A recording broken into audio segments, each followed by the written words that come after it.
Good evening, everyone. I hope you've all been keeping well. Last video, I had promised we'd clarify certain terms that would be crucial first for understanding, in order for us to approach theurgy and of what it consists. One key term is the understanding of Gnosis. Gnosis, in its basic definition, means knowledge, or a special type of knowledge that encapsulates recognition. In Plato's works, Gnosis is opposed to what is called doxa. Doxa means opinion. Over time, human language evolves, or degenerates, depending on which perspective you'd like to take. In English, we've preserved the title philosopher, one who loves Sophia, or wisdom, but have entirely lost the opposite term that completes the dyad of this concept, that of the philodoxer. It's an interesting aside to note that as one loses one pole of a concept, there comes an inflation in lopsidedness, essentially an imbalance, thereby making the one pole predominant. In fact, the ancients would have considered most of our modern philosophers that inhabit academia as philodoxers, not true philosophers. Knowledge, also known as episteme, is a type of knowledge of that which is unchanging and necessary, essentially knowledge of being in itself, whereas doxa is knowledge of being in the manifold of all things. Doxa, therefore, resides in this intermediary realm between true knowledge and ignorance. Plato, of course, was not the first to suggest that a defect of memory is the origin of opinion. Hence the Orphic Pythagorean notion of anamnesis as a recollection or remembrance of what we all once knew before entering the world. The Gnosis that is referred to here is not rational knowledge, since rational knowledge is only indirect. Essentially, such knowledge cannot ever reach things in themselves, and therefore they're condemned to being illusory. Much of Greek philosophy developed the understanding of rational knowledge through logic, where the notions of things, rather than the things themselves, had to be manipulated in logical formulae. This logic eventually hardened into what culminated with the works of Bertrand Russell in the 19th century. This logical positivism. This is a radical difference from the true origins and purpose of logic, which we shall cover in another video. Hindu logic, for instance, which is in conformity with the tradition of the pre-Socratics like Parmenides and Empedocles, insist on the manner in which we conceive things and the things themselves, insofar as they are conceived by us. Essentially, our conceptions would have no basis in reality if the subjective experience was distinct and absolutely separate from the object. There's something in that object that becomes part of my being. Hence, there is a mysterious equivalence between being and knowing. Apologies if this sounds rather arcane and convoluted, so maybe an example would help illustrate this. In the cognitive development of a child, for instance, if you cut a piece of pizza into 6 slivers, and then cut another slice into 2 halves, and ask the child which they'd prefer, the child would pick the 6 slivers, because they are fooled by the appearance of quantity. They in fact think that because it's divided to 6 parts, there's more of the pizza available. As we age, we learn not through a book, but through true gnosis that restructures the way in which we view reality. That the unity of the pizza slice is equal in both plates, regardless of how many times it is cut. There is no reverting back to an original naive state with regard to the appearance of quantity that the child is duped by. This knowledge, this gnosis, was of such a transformative nature that it actually changed the subject to such a profound degree that their entire being has altered. Magical practices also work on this fundamental understanding, which we can explore in another later video. For example, the divine names in Jewish and ancient Egyptian, including Babylonian, Mesopotamian magical practice, are based on the understanding of a congruity and sympathy, also known as sympatheia, between the subject and the object.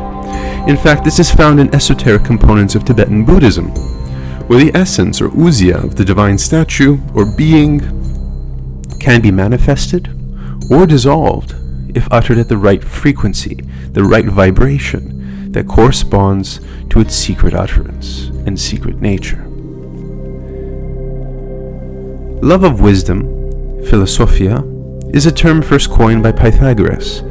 The lover of wisdom suggests an intellectual and simultaneously an erotic movement towards virtue and knowledge, ultimately, and in essence identical to mystical union with the One. This is called Henosis.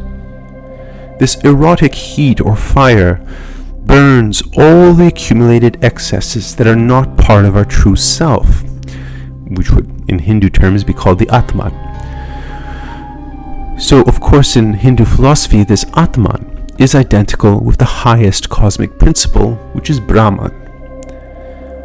These excesses are in fact the product of our embodiment, our egos, our personas, our passions, desires, illusions.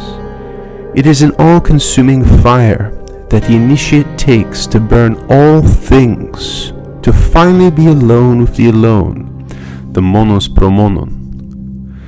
Although the Neoplatonist Plotinus viewed matter and embodiment as evil, very much in conformity to the Gnostics, whom he ironically critiqued for exactly the same dualist position, there is a realization that through desiring, our return or ascent to the divine nous can be achieved. Iamblichus, as we'll see in later videos, actually rectifies Plotinus' unconscious dualism and salvages the body and matter from the neglect and disdain that his predecessors had placed on it. In the Critias, Plato acknowledges that this lust of existence or desiring is ultimately divine. This sounds like a parallel with the 19th century philosopher Arthur Schopenhauer's idea of the will to life, the Wille zum Leben. Ultimately, all things in existence must desire, for desire and life are wholly intertwined. The moment a creature ceases to desire, the creature dies. For living itself, moment by moment, inhalation and exhalation, require certain will to live, a desire to continue in existence.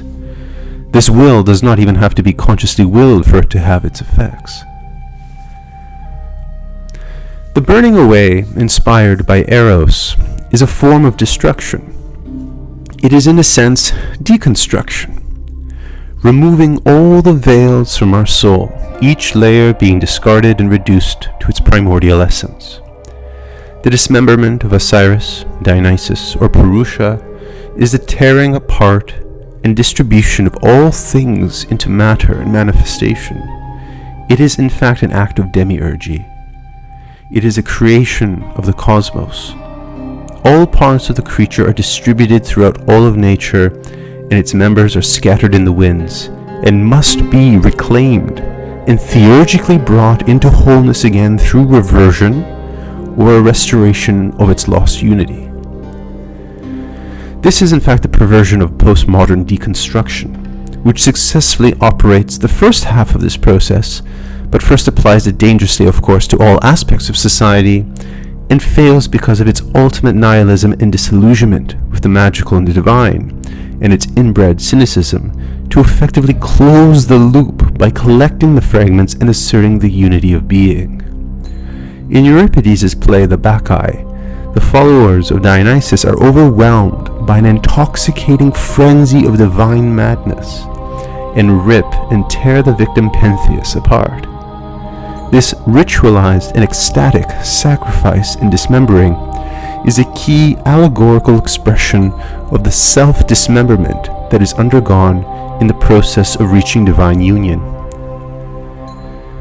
The same parallel is drawn in Prometheus' descent into nature, which produces effects from causes and generates manifestation, whereas his brother, Epimetheus, uses a process called reductio to reduce the plurality to a higher order synthesis of complex unity in the intelligible realm.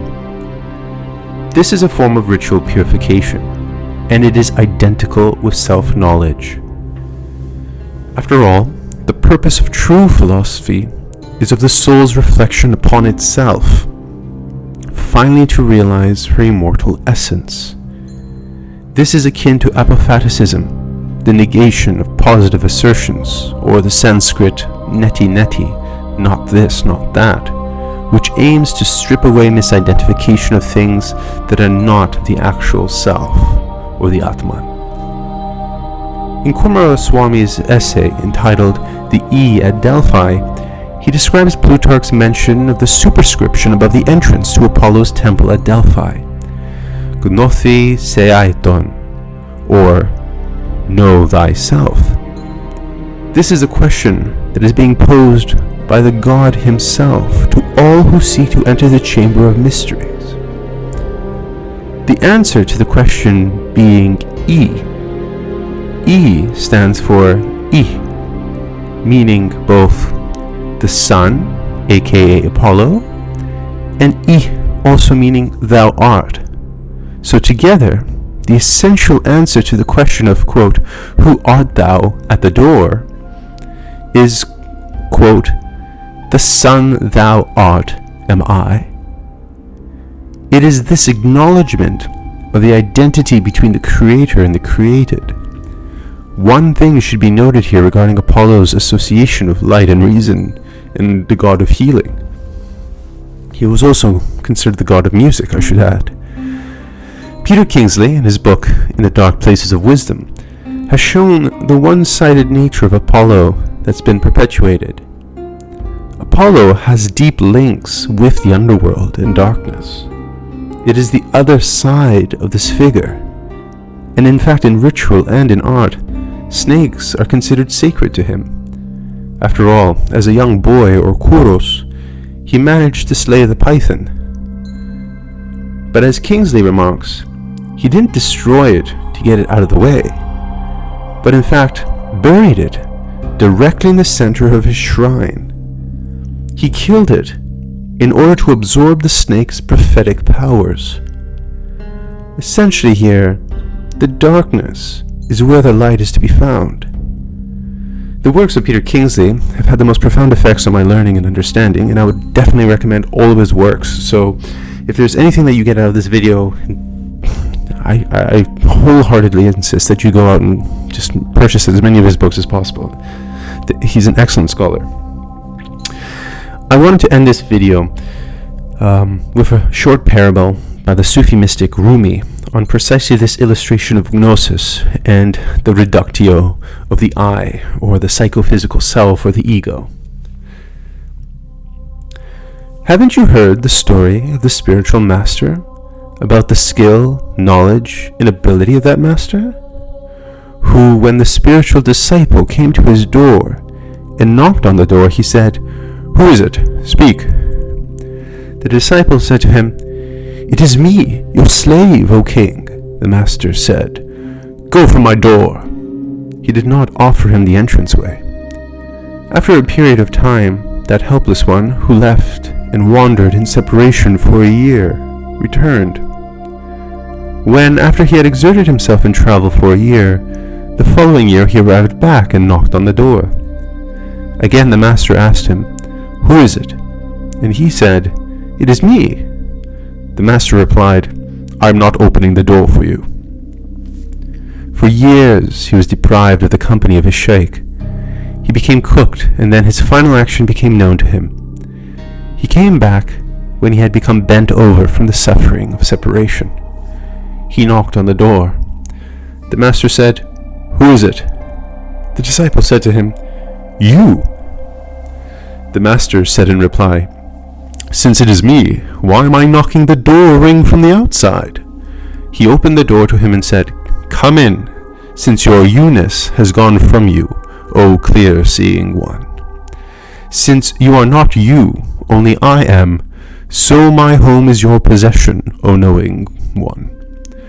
The world of unity is our dwelling place. Two cannot be contained within our heart. Therefore come in, O you who have become me for me. Since you are a rose, come into this flower garden. Among the numbers of flowers, where is two-ness? Since you have become a rose, the thorn of you-ness no longer remains. Have a good evening, everyone. Speak next time.